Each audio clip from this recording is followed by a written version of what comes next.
Forum Komunikasi dan Koordinasi Penyelenggara Pemilu dan Stakeholders di Bawaslu Provinsi Kalimantan Timur. Oke. Nah, dan itu kalau kami Forum Komunikasi apa ya? Singkatannya itu Krisis Center Singgah. Kenapa saya ambil singgah itu? Memang itu bagian dari ada kata-kata atau huruf-huruf di Forum Komunikasi Koordinasi Penyelenggara Pemilu dan Stakeholders, dan memang ada maknanya juga sebenarnya singgah itu. Maknanya singgah itu sebagai secara apa ya? Sekontekstual itu singgah itu kan kalau kita tahu itu biasanya kalau orang berjalan kemudian dia berhenti dulu ke suatu tempat, dia singgah dulu gitu kan, dia mencoba untuk istirahat atau dalam hal ini dia berdiskusi atau apa. Nah, singgah itulah pengertian dari yang saya ambil.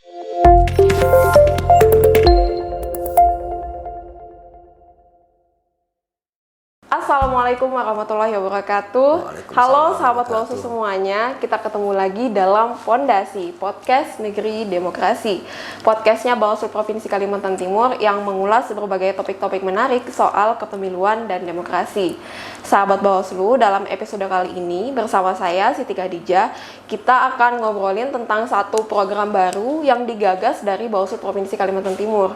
Nah, programnya tentang apa sih? Seperti apa mekanismenya dan kemudian nanti goalsnya seperti apa? Selengkapnya akan kita kupas tuntas bersama narasumber yang sudah hadir bersama kita di sini.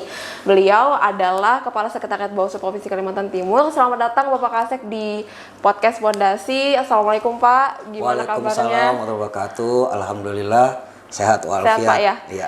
Oke, jadi seperti yang sudah saya sampaikan di awal tadi ya teman-teman, dalam episode kali ini kita akan membahas tentang satu program baru. Betul. Jadi Pak Yusuf ini merupakan penggagas dari program tersebut. Nah, pertanyaan yang pertama Pak, ini kan programnya ini baru digagas ya Pak ya? Yeah. Ini boleh diceritain nggak sama sahabat Bawaslu, ini programnya tentang apa sih Pak? Apa nama programnya? Baik, ini sebenarnya karena ada satu proyek perubahan yang menjadi tanggung jawab saya untuk membuat proyek perubahan yang bermanfaat bagi lembaga atau organisasi yang saya bekerja.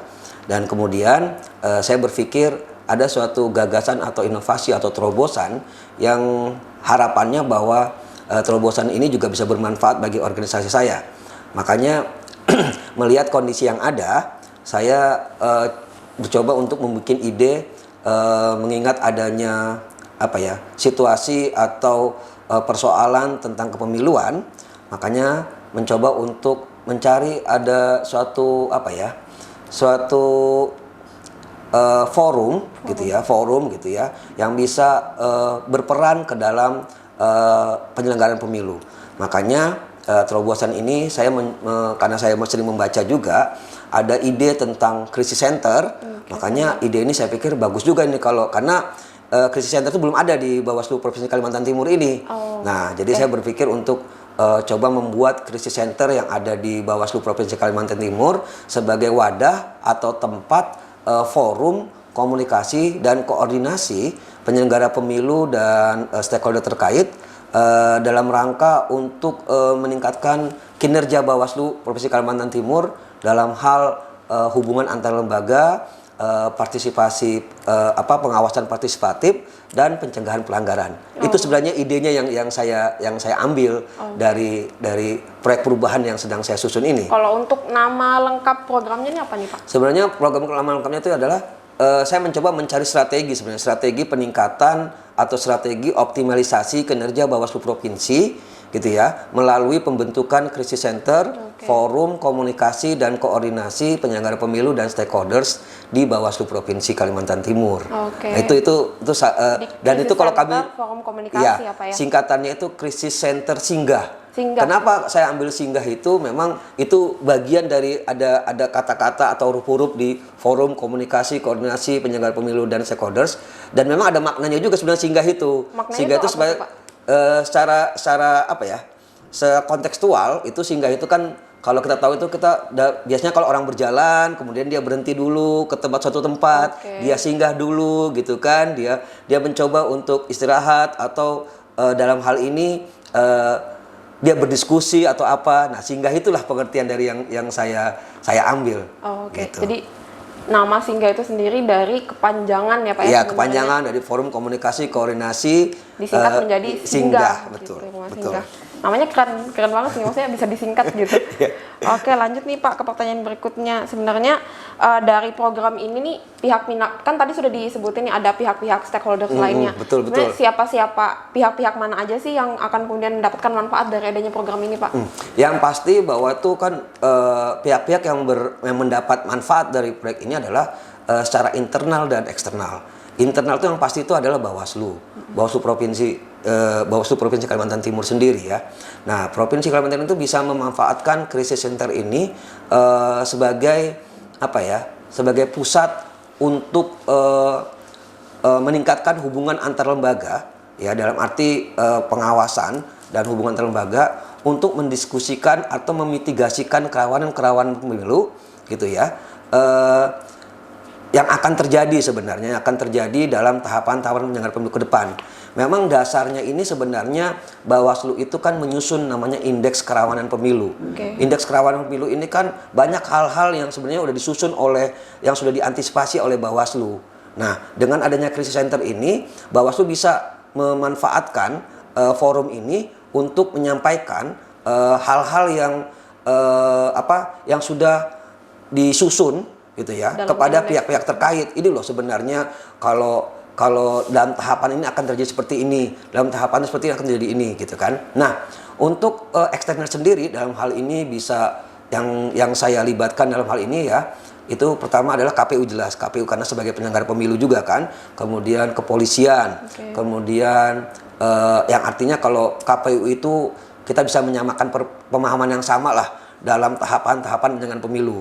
Kepolisian itu artinya paling tidak mereka akan paham di mana sih sebenarnya kerawanan pemilu, artinya pelanggaran-pelanggaran pemilu yang akan terjadi.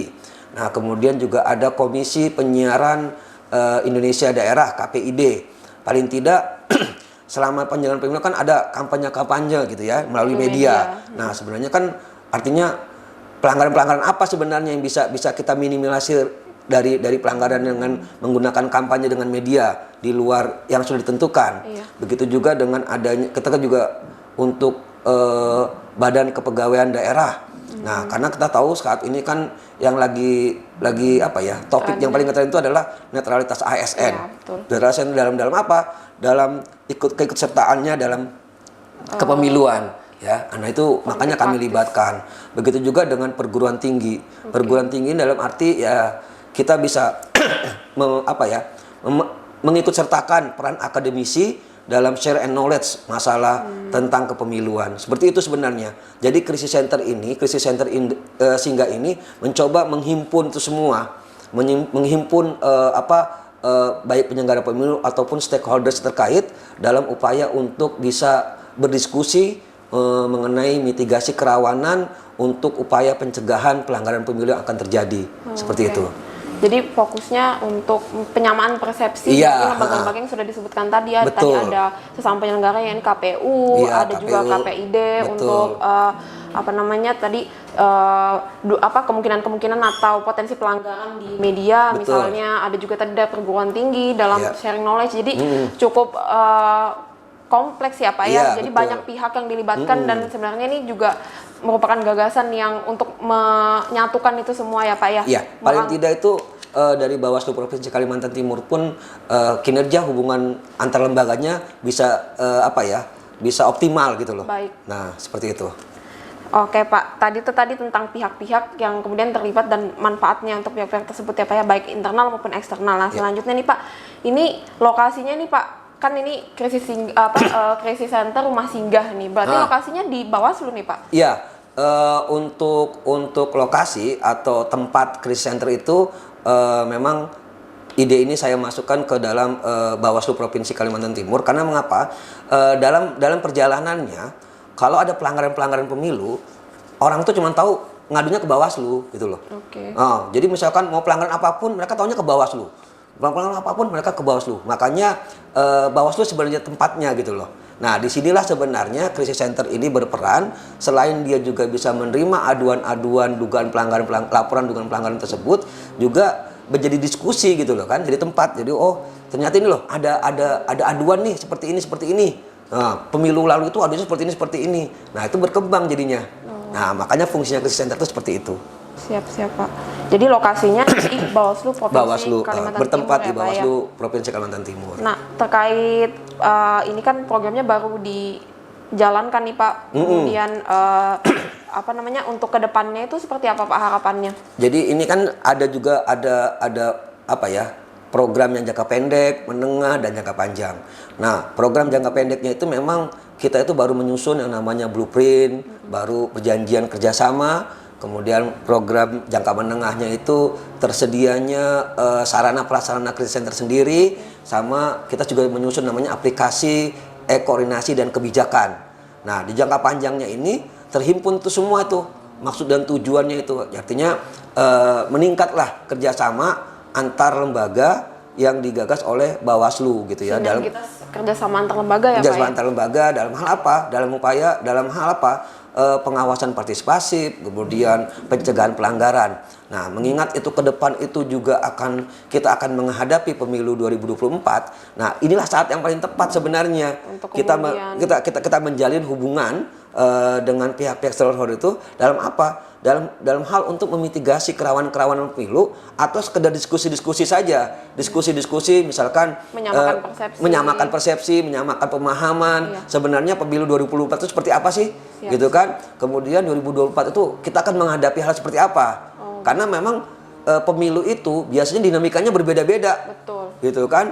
Ada kerawanan misalkan dari sisi pelanggaran ASN lebih tinggi. Ada pelanggaran money politik juga akan lebih tinggi. Beda-beda atau kondisi. ya itu akan beda-beda, apalagi di 2024 itu lebih kompleks, lebih luas, karena tidak hanya pemilu kepala daerah saja, tapi pemilu pileg, pilpres gitu, itu tambah lagi dengan pilkada, itu menjadi satu. Nah, inilah sebenarnya kesempatan paling baik untuk krisis center ini bisa menjadi forum langkah persiapan. Iya, forum komunikasi dan koordinasi lah seperti itu untuk membahas hal-hal yang bisa mengurangi tingkat pelanggaran yang akan terjadi di pemilu. Seperti saat ini sedang dipersiapkan ya Pak. Kalau boleh tahu nih kapan nih Pak launchingnya? Rencananya sih kalau untuk ya alhamdulillah, kalau untuk tempat, alhamdulillah di Bawaslu itu ada tempat yang akan kita siapkan sebagai krisis center, sehingga rencananya insya Allah kalau memang tidak ada halangan, Kamis besok itu kita akan launching, sekaligus mengundang pihak-pihak eksternal yang akan terkait. Kita ya akhir Oktober ya Pak ya? Iya, besok Kamis itu. Siap. Jadi itu secara resmi nih launching krisis center forum komunikasi dan ya, koordinasi. Oke, baik Pak, nih kayaknya udah banyak nih kita ngobrol tentang forum krisis center ini ya. Nah, tadi juga sempat dipaparkan mengenai target krisis center di persiapan untuk pemilu 2024 gitu Pak. Jadi sebenarnya tadi udah banyak hal ya tentang fungsinya sudah, kemudian manfaatnya juga sudah kita ulas nih. Mungkin Pak boleh disampaikan sedikit peran masyarakat, kan ini kita lagi dalam forum komunikasi sama para sahabat Bawaslu gitu. Mungkin ada kalimat-kalimat ajakan ataupun hal-hal lainnya apa nih Pak, pesan-pesan untuk sahabat Bawaslu? Baik, untuk sahabat-sahabat Bawaslu semua, karena tugas kita adalah sebagai fungsi pengawasan, jadi pengawasan partisipatif itu perlu kita lakukan. Dan kemudian tingkatkan hubungan antar lembaga untuk meningkatkan kinerja dan optimalisasi kinerja Bawaslu gitu. Kemudian berikutnya upaya pencegahan itu tetap harus kita lakukan. Mungkin itu saja yang bisa saya sampaikan. Saya berharap bahwa Bawaslu tetap eksis, tetap tetap akan mengawasi semua tahapan-tahapan pemilu yang akan dijalankan untuk menciptakan pemilu yang demokratis dan berintegritas. Terima kasih Pak Yusuf atas sharing-sharingnya bersama kita di podcast Fondasi. Demikian tadi ya sudah kita ulas banyak hal tentang program krisis center ini. Kita kita harapkan semoga nanti programnya berjalan dengan lancar Amin. dan dapat memberikan manfaat yang Ya, seluas-luasnya betul. untuk kepentingan pengawasan pemilihan Betul. umum seperti itu, khususnya di Provinsi Kalimantan Timur ya Ya, Pak ya. benar. Demikian sahabat Bawaslu, kita ketemu lagi dalam episode lainnya. Jangan lupa di like videonya dan juga di subscribe channelnya dan juga di share ke teman-teman sahabat Bawaslu semuanya. Demikian, saya Siti Khadijah undur diri. Wassalamualaikum warahmatullahi wabarakatuh. Waalaikumsalam warahmatullahi wabarakatuh.